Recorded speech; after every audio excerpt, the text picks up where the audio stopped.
Aduh. Sate. Ah, sate aja.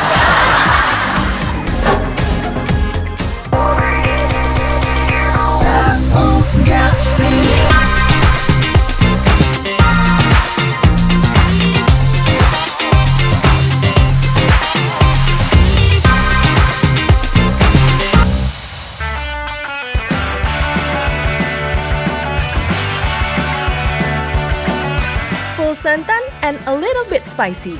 Apalagi kalau bukan menu khas Tanah Minang. Tapi don't worry sama kalorinya ya guys, karena sekarang ada menu khas Minang tapi nggak pakai istilah guilty pleasure. Yap, udah ada Natsu nih. Agen tahu nggak sih yang siap kepoin menu Padang di spot yang satu ini? Lokasinya ada di Jakarta Selatan. Hai guys, makan siang yang paling nendang. Ya makan nasi Padang. By the way, tahu nggak sih kenapa kalau makan nasi Padang dibungkus itu porsinya lebih banyak daripada makan di tempat? Kenapa ya? Soalnya kalau dibungkus makannya di rumah, jadi kasih aja sebanyak-banyaknya. Kalau makannya di tempat, dikasihnya sedikit, jadi nanti nambah lagi. Jadi bedanya di sana, kalau misalnya dibungkus itu biar dia beli lagi kalau di take away. Makanya nasinya lebih banyak porsinya dibandingin yang makan di tempat. Tuh. Kayaknya biar bisa bagi-bagi kali ya sama yang di rumah. Jadi, kalau flashback ke zaman dulu nih guys, Indonesia pernah banget dilanda krisis ekonomi. Nah, untuk nunjukin rasa solidaritasnya, para pemilik rumah makan Padang selalu nambahin porsi nasinya. Alasannya, kalau nasi Padang dibungkus, bisa dimakan ramean sama keluarga di rumah. Gitu guys. Kalau rumah makan yang satu ini, konsepnya nasi Padang vegan. Jadi, jangan harap bisa nemuin produk hewani di sini. Kali ini, orderannya Natsu adalah menu dengan olahan yang lebih sehat. Menu pertama, ada gulai jamur. What? Jamur digulai?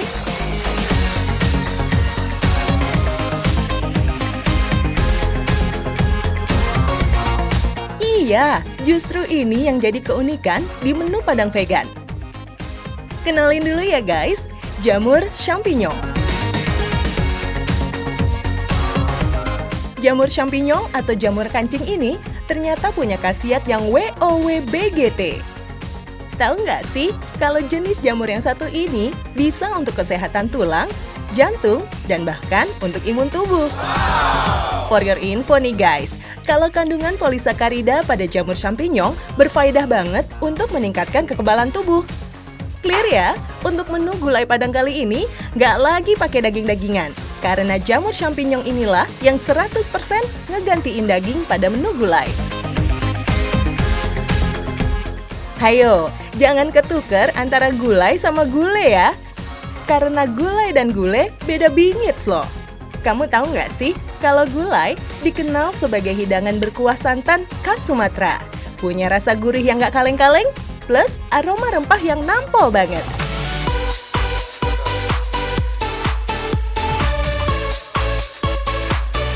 Beda ya sama gule. Gule adalah makanan khas Jawa yang sama-sama berkuah santan, tapi lebih encer dari gulai. Biasanya, gulai punya rasa yang nggak cuma gurih, tapi juga asin dan manis.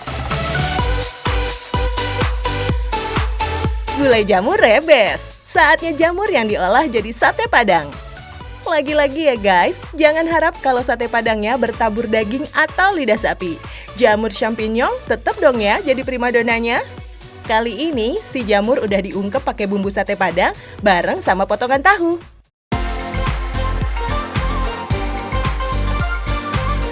Yang dimasak sih cuma 2, tapi yang hadir di meja segambreng banget nih guys. Selain ada gulai jamur dan sate Padang, soto Padang dan martabak Kubang juga ada. Semuanya khas Sumatera Barat, plus serba jamur champignon. Oke Uni Natsu, silakan sikat sate Padang ya Uni. By the way, sejak buka tahun 2018 lalu, resto menu Padang ini emang konsisten dengan menu vegannya. Walau bumbu dan kuah tetap Padang bingo, tapi bahan utamanya aja yang diganti dengan produk non-hewani. Eits, jangan disamain ya antara orang yang vegetarian dan orang yang vegan. Kamu tahu nggak sih, kalau vegetarian itu nggak makan daging hewani sama sekali, tapi masih makan produk hewani lainnya seperti susu dan juga telur. Beda sama orang vegan yang udah nggak makan daging, ditambah nggak makan produk hewani lainnya. Pokoknya, menu Padang vegan kali ini lama bana ya guys. Wait, lupa dibahas nih. Kamu tahu nggak sih, kalau makan menu Padang, justru sensasinya lebih terasa kalau nggak pakai sendok garpu alias pakai tangan?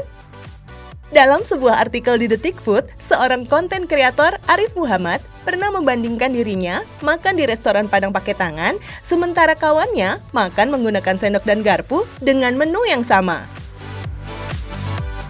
Hasilnya, nasi Padang yang disantap menggunakan tangan, bungkusannya lebih bersih. Nggak ada satupun nasi yang tertinggal.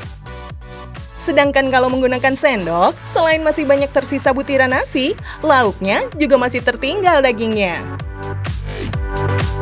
Menurut sang konten kreator, makan nasi Padang pakai sendok itu nggak bersih, nggak maksimal, dan nggak sempurna.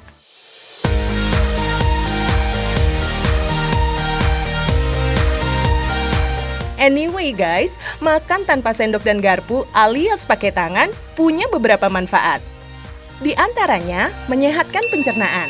Karena ketika menyentuh makanan dengan tangan, jutaan saraf di ujung jari akan mengirimkan pesan ke otak untuk diteruskan ke perut. Sehingga terlepaslah cairan dan enzim yang dibutuhkan untuk proses pencernaan. Kemudian, membuat lebih konsentrasi pada makanan. Karena makan langsung pakai tangan mengharuskan kamu untuk fokus dan pikiran yang tenang. Sehingga pencernaan menjadi optimal dan makan jadi nggak berlebihan. Manfaat selanjutnya adalah menghadirkan bakteri sehat di usus. Asalkan kamu mencuci tangan sebelum makan, kulit tangan akan dihuni oleh bakteri sehat, akan melindungi dari bakteri berbahaya yang berasal dari lingkungan luar.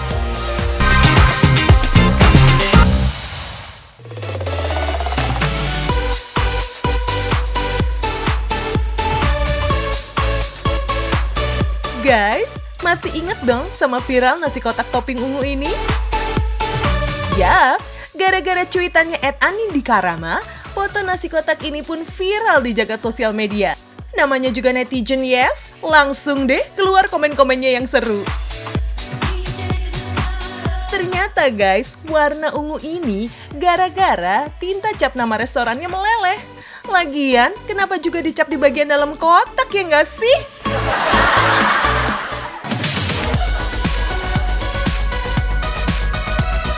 Oh iya, ngomongin soal nasi Padang, nggak lengkap rasanya kalau nggak bahas soal nasi kapau ya. By the way, pada tahu nggak sih beda nasi Padang dengan nasi kapau? Sekilas sih memang tampak sama guys. Tapi kalau kalian perhatikan lebih dekat, pasti kelihatan deh perbedaannya. Terutama di penyajiannya ya. Umumnya lauk nasi Padang dihidang di atas piring. Sedangkan nasi kapau menggunakan wadah besar seperti ini guys.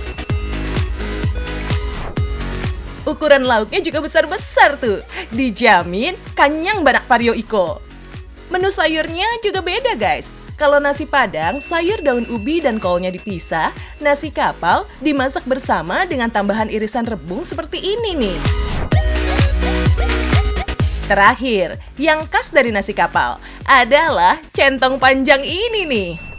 Centong panjang yang terbuat dari kayu dan batok kelapa digunakan penjual untuk mengambil aneka lauknya. Duh, ngomongin nasi kapau dan nasi Padang, perut jadi berdendang, rasa hati ingin buat lidah bergoyang. Mau nyobain makan nasi Padang dengan sensasi berbeda? Langsung aja datang ke sini guys. Lokasinya masih di putaran Jakarta Selatan kok. Kalau umumnya nasi Padang dibungkus menggunakan daun pisang atau kertas nasi, di sini nasi Padangnya dibungkus dengan kulit tortilla, layaknya burrito makanan khas Meksiko tuh. Nggak perlu takut tangan kotor pas makan atau kena cap tinta restoran deh. Ada 3 varian lauk yang bisa kalian pilih. Ada rendang, ayam gulai, dan dendeng balado. Tapi kalau kalian mau mix ketiganya dalam satu genggaman, juga boleh kok. Seperti nasi Padang pada umumnya, hidangan ini terdiri dari nasi, daun singkong rebus, sambal hijau, kuah gulai, kuah rendang dan lauk yang dibungkus menggunakan kulit tortilla. Ide awalnya emang gak lepas dari kegemaran pemilik kedai yang suka sekali makan burrito. Mereka berpikir gimana caranya bikin burrito dengan konsep kearifan lokal. Seiring berjalannya waktu, akhirnya muncul ide buat burrito dengan varian lauk yang Indonesia banget. Gak cuma itu, inovasi ini memungkinkan kita makan nasi Padang every time and everywhere. Ya, bisa dibilang sama kayak kebab atau burger gitu guys. Kalau soal rasa, totally sama dengan nasi Padang pada umumnya. Hanya saja ada tambahan kulit tortilla yang crispy yang dipanggang dengan mentega. Duh, emang deh, nasi Padang gak pernah salah.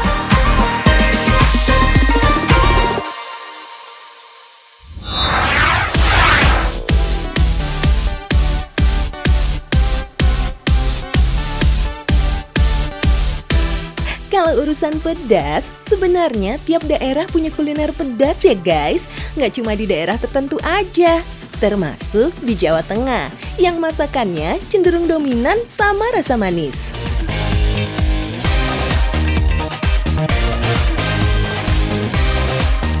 Ini dia guys, tempat makan tengkleng yang legend abis. Udah berdiri sejak tahun 1990. Pertama kali dibuka sih di kota Solo, tapi sekarang udah hadir gak jauh dari Jakarta. Sebenarnya tengkleng itu apa ya? Daging apa? Tengkleng itu tulang kambing. Tulang kambing. Ya, Oh, ini kambing ya? Ya. Iga ya? Iga Ya, kambing. iga. Oh, gitu. Yang namanya tengkleng emang wajib pakai tulang belulang dari kambing. Biasa dari tulang iga, tulang dengkul, tulang belakang, sampai tulang sumsum. Selain ada menu tengkleng original, di sini juga ada tengkleng dengan sensasi pedas. Yap, tengkleng rica-rica. Tinggal tambahin bumbu aneka rempah, and voila! Jadi deh tengkleng.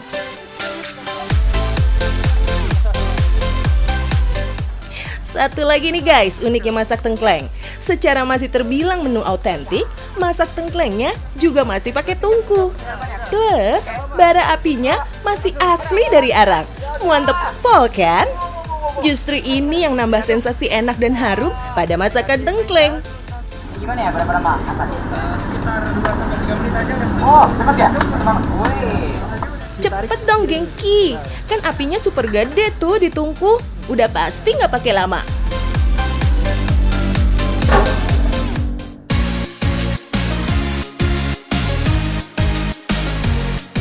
Geser dikit. Ada yang nggak kalah unik nih. Mas, ini apa? Sate bundel. Bundar? Ya, sate bundel. Besar banget ya? Besar. Ini sate? Ya, Serius? Ya, aku pertama kali lihat. Oh my god, ini daging apa? daging kambing. Daging kambing? Ya, daging kambing. Oh, kambing cincang itu ya? Daging biji. Saya mau... Ya gini deh, kalau judulnya lagi lapar BGT, nggak puas pesen satu menu, Gengki order juga menu sate-satean.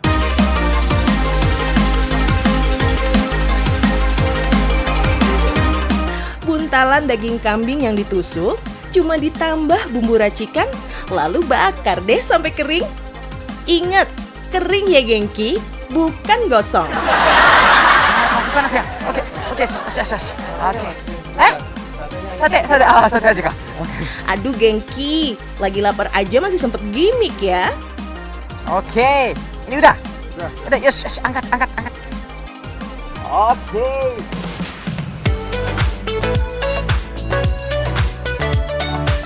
Oh my guys, please welcome serba daging kambing khas kota Solo, tengkleng rica dan sate buntel guys. Ayo, udah siap diguncang lambungnya kan Gengki? Oke, mekong yang gedong. Yes.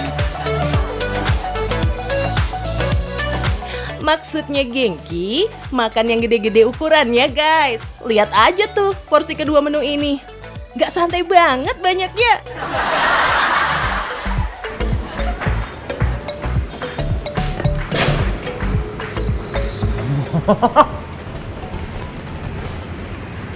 Dagingnya empuk sekali.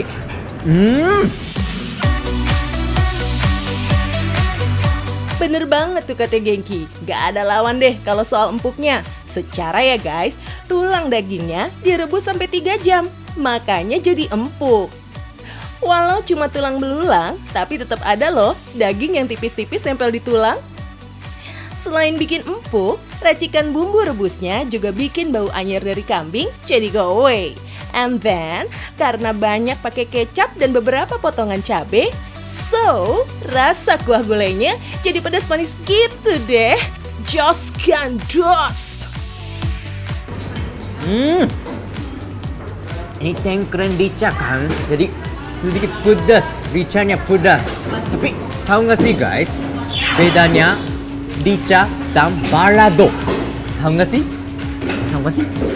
Nggak ada bedanya. Sama-sama bumbunya merah kalau menurutku. Rica itu biasanya dipotong-potong dulu tuh si komponen yang utamanya, kemudian dikasih sambal, disatuin, dimasak, jadi rica-rica. Tapi kalau balado dia nggak mesti dipotong-potong, jadi si komponennya masih utuh.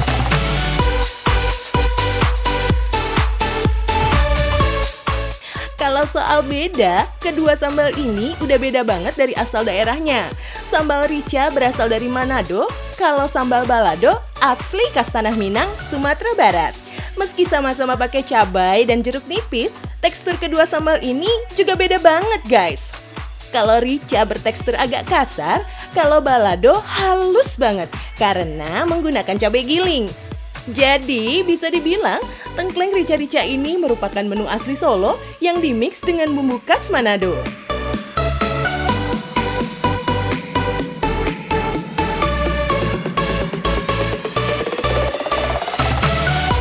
Karena lambungnya Gengki masih muat, lanjut sikat deh sate buntelnya. Mak.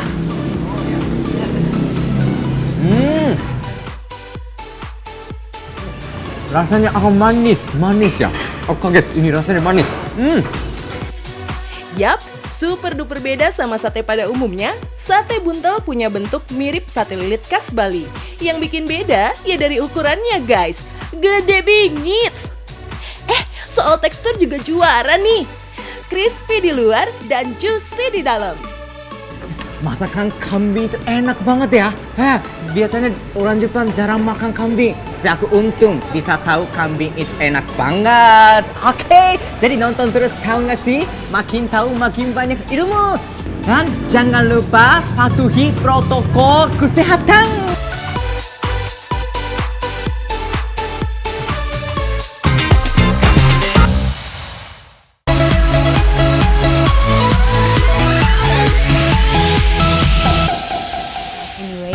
Hari ini kita akan ngomongin tentang mahar. Amel punya ada video dan beberapa info dari netizen. Ini dia videonya. Jadi ada sepasang calon suami istri, mereka maharnya adalah ular piton guys. Ular piton. Mending deh ular piton kecil. Ini agak 10 meter, bisa dilihat 10 meter, panjang banget itu ular piton. Untungnya Amel tuh salah satu pencinta ular juga atau reptil, jadi Amel suka banget sih. Nah tapi kalau dibilang kayak, masa mahar ular doang? Ular piton lagi, emangnya mahal? Jawabannya mahal, karena harganya 2,7 juta guys. Ular doang nih kalau dipikir-pikir. Selanjutnya kita punya cupang. Wah, ini dia videonya. Sepasang kekasih mahar ini, tapi mahar tambahan. Mahar tambahannya adalah cupang, ikan cupang. Amel tahu sih ikan cupang ini lagi memang terkenal banget ya selama pandemi ini. Nggak ngerti juga kenapa. Mungkin orang-orang kalau di rumah stres butuh, aduh kucing berisik, kalau melihara anjing juga berisik. Apa ya yang pendiam? Yang pasti bukan Amel pendiam. Cupang jawabannya. Nah guys, tapi kalau kalian penasaran, kira-kira apa aja sih yang bisa dijadikan mahar?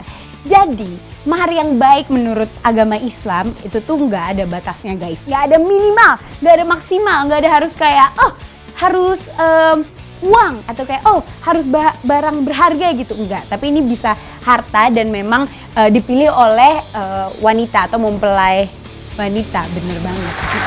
Guys, kalian kira-kira kalau nikah mau maharnya apa sih? Cerita-cerita dong. Mungkin kalian pengen maharnya ikan salmon gitu biar bisa dijadiin sushi. Cerita aja lah ya. Oke, sekian comel pada hari ini. Celoteh si Amel bener-bener ya. Kita ngobrol-ngobrol. Ini agak ngegas sih, nggak nyantai, tapi memang bikin pandai lah ya. Yaudah, kalau gitu jangan lupa ya guys untuk saksikan terus. Tahu nggak sih? Makin tahu, makin banyak ilmu.